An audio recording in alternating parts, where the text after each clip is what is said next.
emocionalmente, ¿no? Emocionalmente y espiritualmente, ¿no? No están presentes. Entonces el niño es como si no tuviera papás, ¿no? Y en diferentes contextos, cual fuera, por separación, divorcio, porque el papá trabaja lejos o porque papá, digamos, nunca se hizo presente, nunca se hizo responsable del niño. El niño no sabe quién es su papá o lo llega a conocer ya a una edad mucho más grande, etcétera. Cual fuera el escenario, se va generando en el niño una sensación de abandono, ¿no? Aunque el papá no tuviera la intención de abandonar, ¿no? Mi papá puede trabajar, puede ser militar y de pronto él no está pues en casa en muchas ocasiones, en muchos periodos, por parte de su trabajo, porque es parte de su responsabilidad laboral. Pero el niño va a experimentar, si esto no es muy bien manejado, él va a experimentar una sensación de abandono, sin que los papás tuvieran la intención de abandonar, ¿no? Ahora, esta sensación de abandono es totalmente válida. Yo no podría reparar el corazón de mi niño diciéndole, pero hijito, mira, tu papá trabaja mucho para ti, debes de entender, comprende que mamá no puede estar aquí contigo, porque, etcétera. O sea, yo no voy a reparar el corazón de mi hijo ayudándole a que él piense como adulto. No, necesito comprender que él tiene una interpretación de la realidad de acuerdo a su edad. Por supuesto. Y de acuerdo a su edad, él necesita papá y mamá, o la presencia de papá y de mamá. Entonces, esa necesidad básica no la vamos a como menospreciar, ¿no? Entonces, lo mejor que puedo hacer en un primer momento es validar esto, ¿no? Entonces, sí le entiendo que tú quieras pasar más tiempo con papá, que papá trabaja lejos y cuando tú quieres que él esté aquí y juegue contigo, él no está. A veces nos podemos sentir tristes o enojados porque esto no pasa como queremos, ¿no? O sea, primero mostrar al niño que comprendemos la sensación de vacío o de abandono que él siente, para luego animarnos a, digamos, tomar acciones para proteger al pequeño. Pero primero reconocer que es totalmente válido que un niño desee que papá y mamá estén más presentes emocionalmente en su vida, ¿no? Hay algo que quiero preguntarle. Hay un caso... no es uno, sino se puede presentar en esto. Generalmente papá se va de viaje por querer mejorar la economía del hogar. Y la mamá pues está en casa o bien puede trabajar. Entonces ahí no solamente se suma papá, la ausencia de papá, sino también la ausencia temporal de mamá por razones de trabajo. Y se queda al cuidado de la tía, de la hermana y de un familiar. ¿Cómo realmente hacer que ese niño, o en todo caso la mamá que está en casa, pueda darle una calidad de tiempo a ese niño para poder de alguna manera compensar la ausencia de papá? ¿Cómo haría? Sí, lo primero es que muchas familias, y esto es un poco una situación de contexto, ¿no? Nos estamos acomodando a las demandas de este tiempo y eso hay que revisarlo muy bien. Porque si revisamos la economía, es posible que podamos hacer algún ajuste y no necesite yo trabajar tantas horas. Claro. Esa es una de las primeras cosas que tengo que revisar, porque lo que mi hijo está necesitando ahora es mi presencia, que luego no lo necesitará. Entonces este es el mejor momento para que yo tal vez algunas cosas tendré que posponer, reajustar, etcétera, para tener mayor presencia en la vida de mi hijo. Y ya mirando un poco, contextualizando esto, es decir, yo como mamá podría reajustar, ya no podría trabajar pronto 10 horas, trabajaría 5 o 6 horas, reajustando algunos temas que no son tan prioritarios en casa. No es una prioridad irme de viaje cada 3 meses, no es una prioridad para mi hogar, entonces es como reajustar. Y es importante que los papás, al tener claro ya esto y lo que yo puedo ofrecer a mi hijo, pueda hablar con él y explicarle que habrá momentos en los que yo no esté, pero habrá ciertos momentos en los que yo esté, ¿no? Los sábados, por ejemplo, que tú quieres ir a jugar bicicleta, yo no podré estar porque los sábados me toca turno trabajar. Pero ¿qué te parece si los días miércoles determinamos como un día para nosotros? Los miércoles por la noche. Yo preparo una cena, escoges una película y vemos juntos. Entonces, es explicar al niño en qué momentos yo no voy a estar para que él no esté esperando, generando una ilusión, una falsa esperanza, que yo no voy a estar esos sábados o los días que para él pueden ser importantes, pero voy a ofrecerme en que otros momentos sí podría estar presente. Es lo peor para un niño, es haber escuchado la promesa de un... Y que no se cumpla. Y que no se cumpla. Otro caso más, niños que crecen sin ver la figura paterna por diversas razones. No funcionó la relación, salió embarazada, tuvo a su niño o a su niña y vive con los papás. Y el niño ve la figura paterna en el abuelito, pero lo cree papá.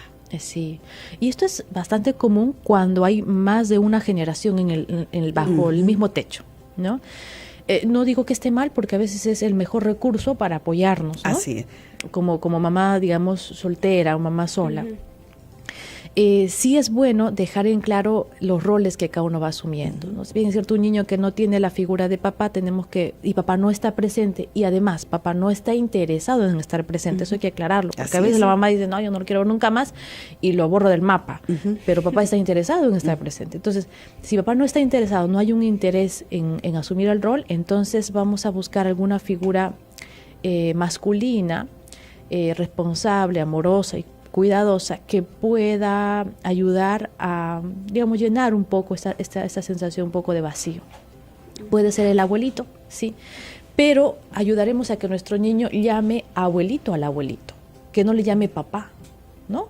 Porque a veces hay niños que se confunden, ¿no? Y entonces, mi mamá, mi papá, mi papito, mi mamita. Entonces no queda claro. Papito, mamita, se supone que son los abuelitos, según el lenguaje del niño. Claro. Pero no queda claro cuál es el rol de cada uno. Y los abuelitos siempre van a ser abuelitos, por más de que vean que el niño no tiene a papá cerca, porque el abuelito y la tarea de los abuelitos, y quienes son abuelitos me darán la razón, es pues disfrutar y engreír al hijo, Claro, al nieto, al perdón. nieto. No corregirlo, o sea, es un poco difícil, tendría que despojarse de su naturaleza Pero de el abuelito. niño imita lo que ve. Entonces, si ve que los hijos están llamándole papá y ella tiene a su mamá, que es uno de los hijos, entonces yo creo que va a imitar y va a decirle también papá, sin saber que es el abuelito. Pero va a llegar un momento en que va a preguntar. Exacto, es decir, o aunque no pregunte, a partir de los 3 añitos ya podemos explicar, ¿no? Y hay hoy en día materiales, digamos, lúdicos o hasta canciones para explicar que el papá de mi papá es mi abuelito, ¿no? Entonces, sí, hay formas, pero sí es bueno aclarárselos, Claro. ¿no? Y encontrar un nombre, ¿no? A veces por cariño, la misma mamá dice, él es tu papito. No, es el abuelito. O abu, o como quieran llamar. Para hacer la diferencia. Para hacer la diferencia, porque hay una diferencia de rol. Esto es muy importante porque es diferente sentir que pierda a mi papá, y es diferente sentir que pierdo a mi abuelito. O sea, son sentimientos distintos. Entonces, para no generar una expectativa de que mi abuelito va a cumplir el rol de papá, y eso no necesariamente, porque tampoco es la tarea del abuelito. Puede ser un adulto de género masculino cercano, amoroso. Eso sí puede hacerlo, y va a generar, de hecho, muchos beneficios para el nieto. O sea, puede ser un tío. Puede ser un tío, sí, que puede ser igual un adulto, protector, amoroso, ¿no? Responsable, es decir, que si le dice, mira, yo voy a ir a tu actuación tal día, pueda ir, ¿no? Para no generar otra vez esta situación de como que de abandono y de falta de confianza, es decir, ya no confío, pues. Si no cumplen lo que dicen, ya incluso me voy generando dificultades en mi vinculación con los otros seres. Pero va a llegar el momento crucial, licenciada, de decirle, pues, el niño o la niña va a preguntar, ¿y mi papá? ¿Dónde está? Ahí, y si la relación no ha ido nunca bien y solamente está la figura materna, ahí viene de cómo decirle para que no se sienta mal. Claro. Aproximadamente, cuando los niños, hablamos de una edad de 5 o 6 años, ellos, o incluso algunos niños menos, se empiezan a abrir a otros espacios, además de la familia, como el jardín, el nido. Empiezan a comparar las familias y se van dando cuenta de que algo está pasando en mi familia, ¿no? Pueden hacer preguntas o no, porque hay niños que son muy internalizantes, entonces como que guardan sus inquietudes y no las expresan. Sea que lo hable o no, la tarea del papá o de la mamá presente, la que sí está presente, es poder tocar el tema. Informal. De hecho, que lo hará de acuerdo a cada edad, ¿no? Por ejemplo, hablamos de niños pequeños, no sé, tienen 7 años o hasta a veces 5 añitos, pequeñitos, y utilizamos un lenguaje más indirecto de alguna manera. Y esto es a través de algunas historias, cuentos, dibujos, donde vamos planteando una historia que es como que bastante similar, pero a través de un cuento, ¿no? Y el niño logra como una identificación, pero no es tan invasiva, porque son pequeñitos, ¿no? Entonces no podríamos decir, mira, tu papá un día no quiso hacer cargo, así que ya no está, estoy yo, está tu abuelito. O sea, no podría hacer este tipo de explicación para un niño pequeño. Entonces, encontrar un lenguaje más cercano para los niños, ¿no? Y luego dejar abierta la posibilidad de hablar. Si algún día o si otro día tú quieres que hablemos sobre papá, lo podemos hacer, ¿no? Yo puedo tener incluso algunas fotos de papá, porque tal vez papá falleció, o papá trabaja en otro país, no lo sé, y no puede venir, porque hay muchos casos que van a otro país y por un tema de documentos no pueden regresar. No pueden regresar. Entonces, ¿a qué se va a aferrar el niño? O sea, si no tiene nada de papá, ¿no? Aunque papá no pueda venir, lo que sí podemos hacer es crear como que una historia de papá, o sea, de un padre que está pensando en él, porque eso es válido en esa circunstancia, ¿no? Entonces yo puedo mostrar algunas fotos y decir, cuando tú quieras, podemos volver a sacar las fotos y conversar sobre papá. Porque necesito que el niño aprenda a expresar esa sensación que va experimentando por la ausencia de papá, ¿no? Licenciada, ahora, ¿qué pasa cuando en el hogar no está el papá, no hay abuelito, no hay tíos, no hay ninguna figura paterna, por decirlo así, y el niño ya es adolescente, está yendo al colegio y de pronto sus compañeros le empiezan a molestar? ¿Y por qué no viene tu papá? ¿Cómo ayudar a ese niño adolescente? La mamá, ¿qué podría hacer en este caso? Sí. Bueno, si hay otro sistema que está interviniendo y no de forma muy positiva, lo que podemos hacer primero también es poder tener la posibilidad de hablar con la institución educativa, ¿no? Porque el adolescente, por más que nosotros le podamos dar pautas, él no va a poder enfrentar todo eso solo, ¿no? Entonces, poder hablar con la institución, plantearles un poco esto que está pasando para que ellos también puedan tomar algunas medidas. Y por nuestra parte, si no hemos trabajado esta historia de la razón por la cual o la ausencia de papá, necesitamos empezar a trabajar la adolescencia. Tal vez sea un poquito más difícil porque tendremos que tocar un tema que nunca hablamos, pero sí necesitamos hablar con él sobre lo que pasó, ¿no? Sin detallar y sin, digamos, poner en evidencia los defectos del papá, ¿no? En este caso. Sumamente interesante. Aquí tenemos una consulta interna, pero es desde Trujillo. Claro, no está con el tema, pero le preocupa ¿cuáles son las consecuencias de darle a mis hijos de comer en la boca hasta los 5 años? ¿Hasta qué edad es la edad correcta para poderle de alguna manera mimar así? Ya. Bueno, a la edad en la que los niños empiezan a desarrollar la motricidad gruesa, que es, ¿no?, el poder coger, ¿no?, que aproximadamente será pues al año y a partir de los años, del año, ellos empiezan a desarrollar esta habilidad de coger cosas. Desde que puede coger cosas, puede coger su cuchara, ¿no? Claro que sí. Entonces, las consecuencias que podría traer sí son consecuencias significativas, porque yo estoy restándole a él la posibilidad de desarrollar esta capacidad.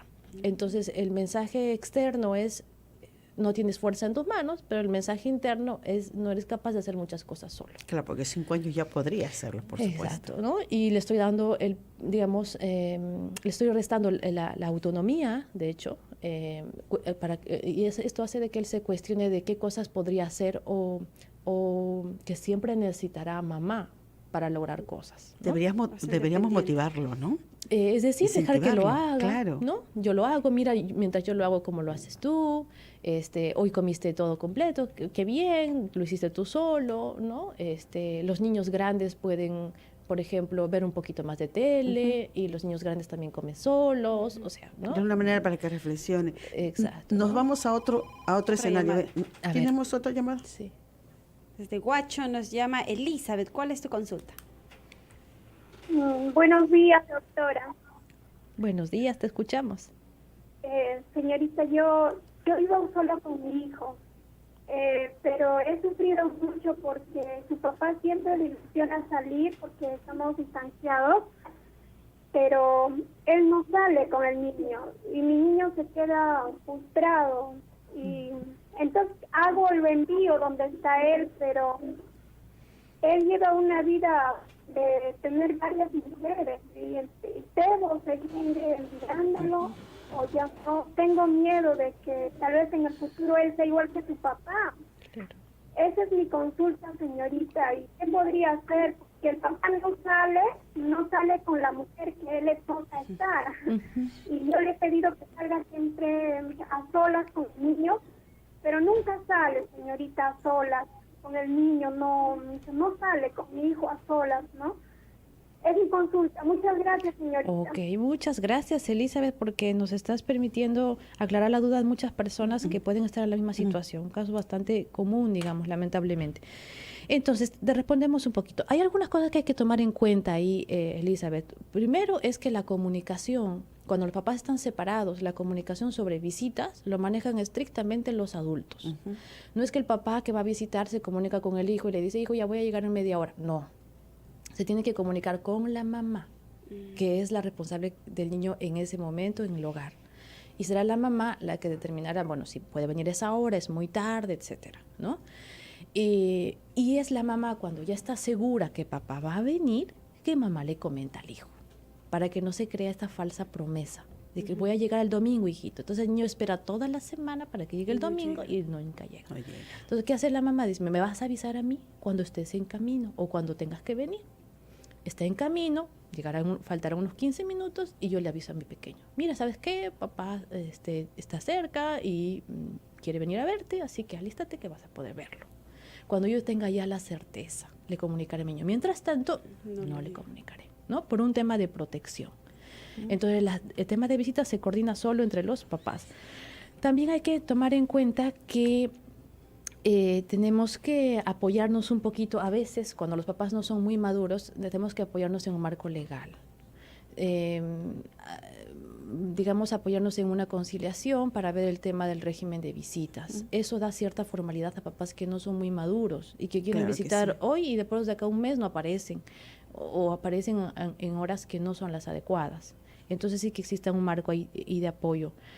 Acercándose a una DEMUNA en una municipalidad puede tener servicios sin ningún costo, ¿no? Entonces sí, asesorarse. Y por otro lado, sí hay que de alguna manera tener un marco de protección, es decir, si yo veo que el papá tiene conductas que no darían un buen ejemplo a mi hijo y más bien generarían mayor preocupación, como el tema de múltiples parejas de papá, por un tema de cuidado yo puedo proponer, incluso en el tema de conciliación, porque me apoyaré en él, para proponerle al papá que puede visitar al niño, pero lo puede visitar en casa. Correcto. ¿No? Puede pasar el tiempo aquí, yo les dejo, ese es el espacio para ustedes, están aquí y disfruten del momento. Ese mecanismo legal es absolutamente necesario para poder regular las visitas, ¿no? Exacto. Y no haya ningún inconveniente. Otra llamada, ya estamos con el tiempo. Desde Arequipa, Alicia, ¿cuál es tu consulta? Brevemente su consulta. Mi consulta, señorita, buenos días. Mi consulta es, yo soy casada y tengo 6 niños, pero mi hijo tiene 15 años. Y mi hijo a veces no sale con su papá trabaja, pero los 20 días, 10 días está en mi casa. Pero a veces mi hijo no quiere salir, le digo, pídele a tu papá la plata, porque yo tengo que hablar a ese hombre, como que no sé qué puedo hacer, porque yo tengo, a veces me contesta, o así, entonces a veces el día de la madre, así, ¿por qué te tienes que venir como que un rechazo hacia mí? No sé cómo lo puedo hacer, señorita, quiero su consejo. Muy bien. ¿Tenemos tiempo para responder? Sí, tenemos un minuto. Un minuto, ok. Bien, primero, es importante, nuevamente, como decíamos, la comunicación sobre temas económicos, de permisos y otros temas de los hijos es únicamente manejado por los papás. Los hijos no pueden ser el puente. Si papá no le dio el dinero a mamá, mamá tiene que ver la manera de comunicarse con papá, pero no a través del hijo, porque va generando una sensación de angustia, de enojo, etcétera. Y como tiene 15 años, sí podríamos darle la oportunidad a él que pueda elegir cuándo puede ver a papá y cuándo no, cuando quiere. Es decir, este domingo papá quiere venir a visitarte, quiere pasar tiempo contigo, ¿te gustaría? O él puede decir, no, tengo que jugar con mis amigos. Ok, entonces vamos a ver qué otro día puedes pasar tiempo con papá, porque ya tiene 15 años y es importante validar también su opinión. Así es. Tenemos un comentario finalmente para despedirnos ya. Dice Jacqueline, dice, mi hijo tiene 11 años y vive conmigo solamente, pero siempre le hablé con la verdad, de acuerdo a la edad con respecto a su papá, y que no odia a su padre. Le enseño valores. Es difícil, sobre todo porque es varón, y a esa edad es complicado. No hay en casa una identidad paterna, pero en la iglesia hay un pastor, y a veces por mi trabajo me pierdo muchas cosas con él, pero le hago entender y le digo que Dios está presente y Él es nuestro único Padre Celestial en quien podemos confiar. Muy bonita. Totalmente cierto. Sí, gracias. Sí, es una historia que vale la pena que otros tengan como ejemplo. Así que ya no podemos seguir más con el programa. Licenciada, vamos a tener oportunidad de poder conversar de otros temas. Claro. Ahora sí, sin más, nos despedimos y por supuesto reiterándole nuestro agradecimiento. Gracias. Si nos permite, estamos retornando en una próxima oportunidad. Permite. Fomenta un ambiente de comunicación, apertura y alegría en casa que promueva la sana expresión de sentimientos y emociones. Evita las burlas, críticas y comparaciones. Potenciar el papel de la familia en la transmisión de normas y valores es promover la responsabilidad compartida y el compromiso entre padres e hijos. Mis hijos y yo.